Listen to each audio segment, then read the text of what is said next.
Dans une séquence vidéo précédente, nous avons vu les structures de contrôle, c'est-à-dire ces instructions Java qui permettent aux données d'influencer, de choisir, de répéter différentes parties du programme.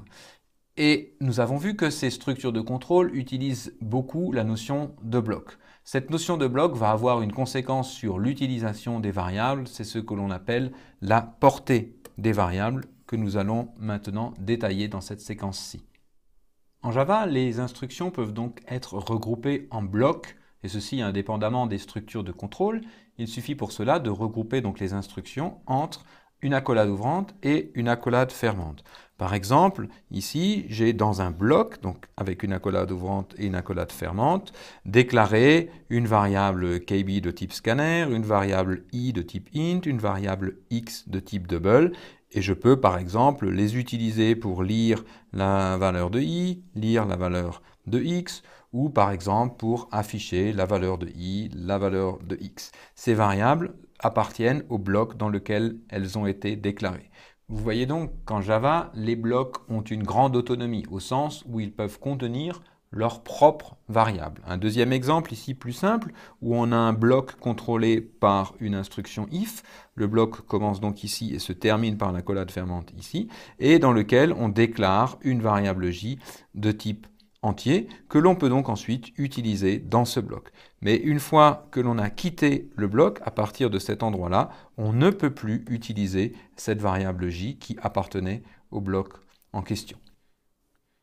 Des variables déclarées comme ceci dans un bloc et qui ne sont accessibles donc que dans ce bloc, c'est ce qu'on appelle des variables locales. Elles sont locales à ce bloc. On peut aussi déclarer des variables hors de tout bloc dans la classe dans laquelle on est en train de travailler. C'est ce qu'on appelle des variables globales à la classe. On distinguera dans le cours orienté objet les variables d'instance des variables de classe, mais ça nous emmènerait ici un petit peu trop loin. Le conseil qu'on peut par contre vous donner ici, c'est de déclarer vos variables au plus proche de leur utilisation. Qu'est-ce que cela veut dire? Prenons un exemple. Si je reprends l'exemple précédent avec le bloc ici contrôlé par une instruction if, dans lequel j'utilise la variable j, mais on suppose que je n'utilise donc plus la variable j après ce bloc. À ce moment-là, je mets donc la déclaration ici au plus proche de son utilisation, donc dès que j'en ai besoin, avant la première ligne où je vais utiliser l'instruction j. Par opposition, donc dans la même situation où j'ai besoin ici d'une variable j qui n'est plus utilisée après le bloc contrôlé par l'instruction if, si je déclarais ici cette variable, je peux tout à fait le faire, le déclarer avant le bloc, ça ne serait pas déclarer la variable au plus proche de son utilisation, puisque cette variable j serait déclarée hors du bloc et pourrait donc être utilisée ensuite par la suite. L'idée, c'est de la déclarer le plus près de l'endroit où on l'utilise.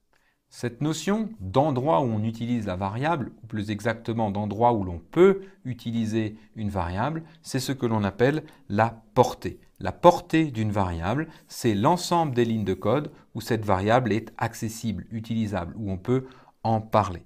Si je prends un exemple, donc avec ici une première instruction if qui a ici son bloc, donc qui contrôle ici un bloc d'instruction, et puis une deuxième instruction if, ici, qui contrôle elle-même aussi son bloc d'instruction. Dans le bloc de plus haut niveau, on va déclarer ici une variable j.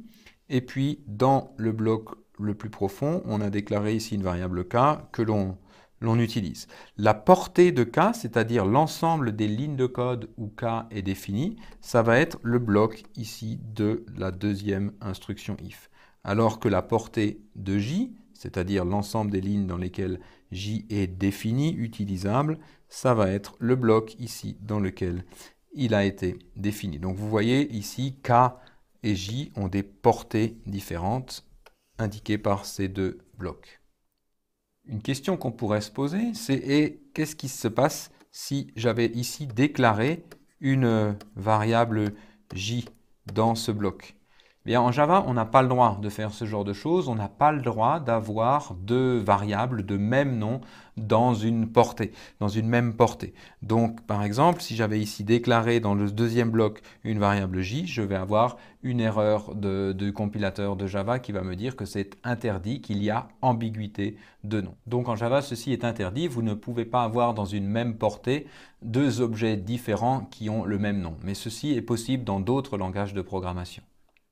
Un cas particulier de portée à bien comprendre, à connaître, c'est le cas de la portée de variables de boucle itérative, de boucle for.